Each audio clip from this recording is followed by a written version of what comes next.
Welcome to Mythos AI, your source for Cliff's Notes on complex subjects. Join Anna and Phil for yet another engaging conversation. Ever get this feeling?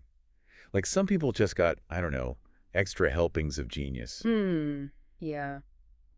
Today, we're really diving deep into the life of someone who, well, definitely did. John J. Hopfield.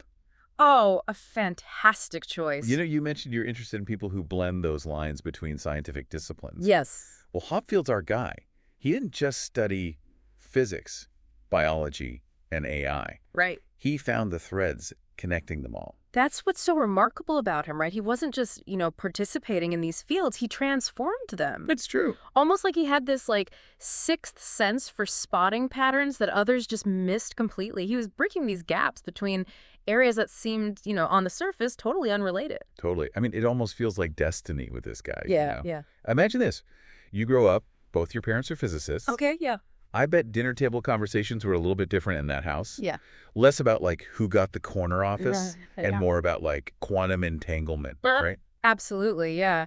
Growing up in that kind of environment, immersed in science like that from day one, it really shaped how he thought. I mean, by the time he finishes his PhD theoretical physics at Cornell, Yeah. late 50s, he's already making waves. Yeah. And then he arrives at Bell Labs. Talk about an innovation hub. Oh, yeah. It was there that his work with excitants really took center stage, right? Exactly. Now, for anyone listening who's going, what the heck is an excitant? Just imagine this tiny, almost like ghostly particle, and it forms when light interacts with matter. Okay. So it's almost like an electron teams up with this, well, it's called a hole, basically where an electron should be but isn't. Okay. And that creates this quasi-particle, and it has these, fascinating properties. Hopfield's work was really instrumental in helping us understand how these excitants behave, which, by the way, is crucial for tons of technologies we use today.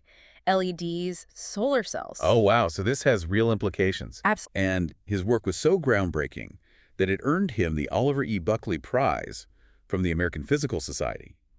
This is 1969, not exactly a small accomplishment, right? Huge honor. You'd expect someone at that point to kind of stick with what they know, Yeah. Ride that wave of success. Sure. But that wasn't John Hopfield's, was it? That's not how he operated, no. This is where we see what I like to call the Hopfield pivot. Okay. Taking that unexpected leap, going into uncharted territory. Wow. In this case, he gets intrigued by this. At the time, very new field, molecular biology, just starting to find its legs, really, in the late 60s. So he looks at biology, this world of, let's be honest, pretty complex processes, right? Oh, yeah. And he thinks, what this needs? A whole lot more equations. Laughs, basically.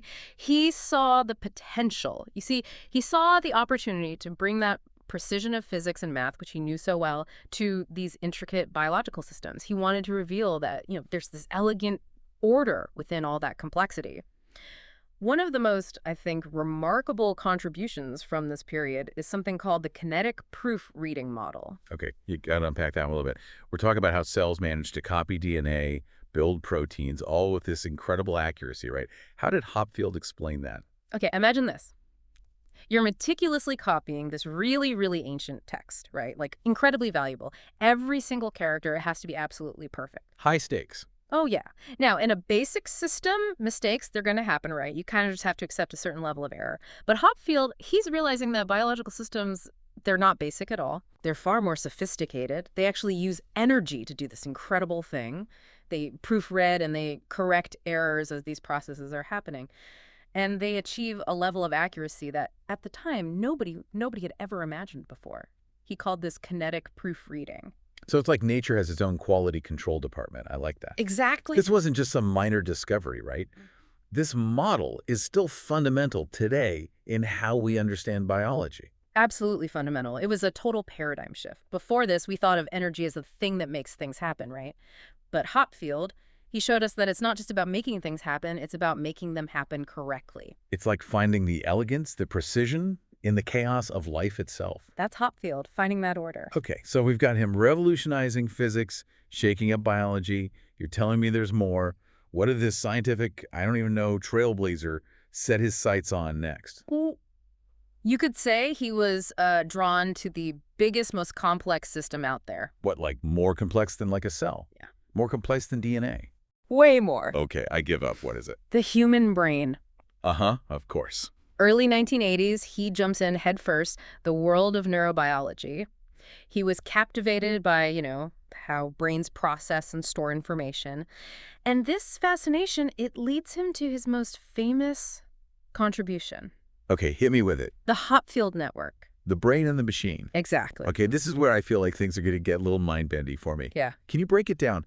What is this network, and why was this such a big deal? Okay, picture this. A network of neurons, all connected like this giant web of ideas. Okay, I'm picturing it.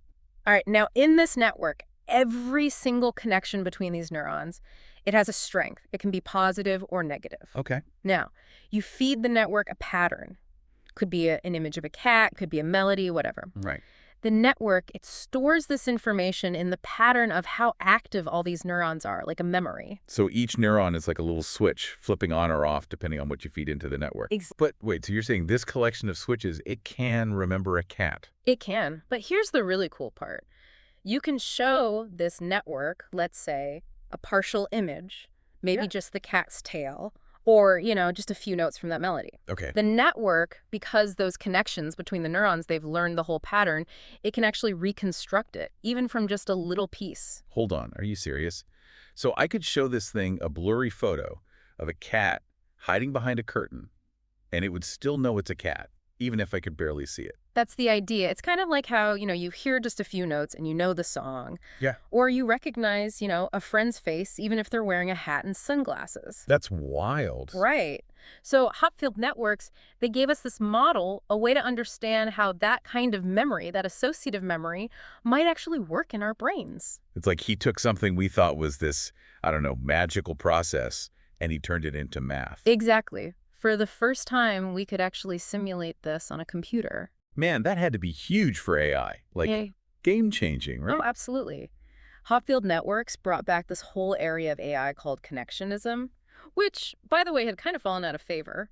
But this idea of building AI that's actually inspired by how the brain is structured, by how it functions. Right, instead of just trying to program every possibility. Exactly. It experienced this huge resurgence. And the crazy thing is, we're still feeling the impact today.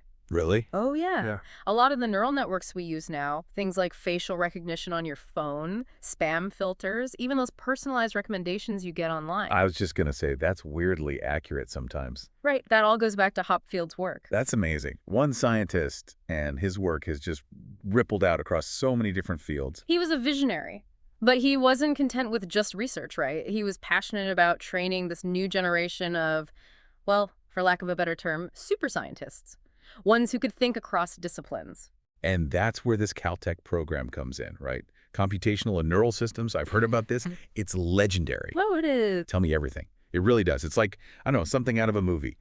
This program that's so revolutionary, it could only exist, like, outside the normal walls of a university, Yeah. What made CNS so special? Well, Hopfield, he had this vision, right? He wanted to create this space where all those traditional academic boundaries, those walls, they just didn't exist. I love that. So he brings together physicists, biologists, computer scientists, even engineers, all in one place. Wow. Talk about a dream team. Right. Can you imagine the conversations? Mind-blowing. But it wasn't just their resumes, right? They all shared this deep desire to really understand complex systems, whether it was the brain or AI, whatever. He created this kind of scientific melting pot. Ideas colliding, sparking new discoveries. Exactly. It's no wonder Caltech became, well, Caltech in those fields, right? Yeah. He laid the groundwork. He absolutely did.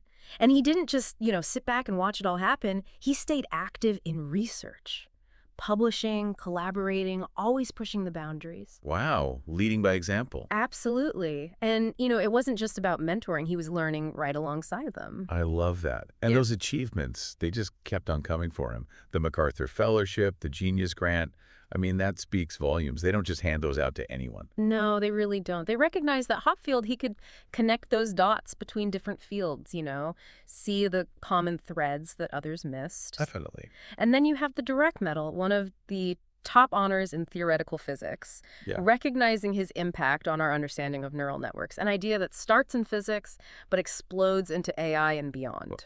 Okay, so for those of us who, maybe haven't dedicated our lives to physics or AI, right? What's the key takeaway from Hopfield's story? How should we understand his legacy? Hopfield's career, I think it teaches us about looking beyond the artificial boundaries we've created between fields, you know? He showed us that if you're willing to ask big interdisciplinary questions and you're not afraid to step outside those traditional boxes, Yeah, those boxes can be limiting. they really can. Amazing things can happen. It's like that saying, right? If all you have is a hammer, everything looks like a nail. Hopfield, he had a whole toolbox, and he wasn't afraid to use any of it to tackle the biggest challenges. Precisely. He proved that sometimes the most important discoveries, they happen right at the intersection of fields that seem totally unrelated. Think about it. Kinetic proofreading, changing how we see molecular biology. His work with neural networks, the foundation for AI as we know it today. It's incredible when you lay it all out like that. It really is. It makes you wonder what he'd be exploring today, what connections he'd be making now, what other fields he would be shaking up. That is the question, isn't it? And I think the best way to honor his legacy is to keep asking that question ourselves. What are we overlooking? What seems impossible now, but could be solved if we just, stepped outside our comfort zones, our own areas of expertise? What a thought to end on. John J. Hopfield, a true visionary. He reminds us that sometimes the most amazing journeys start with one single, very courageous leap across the disciplines. Thanks so much for joining me on this deep dive. My pleasure. It was a great discussion. Until next time. Thanks for listening to Mythos AI. Stay tuned for more concise insights. And remember to hit the like button and subscribe for future episodes.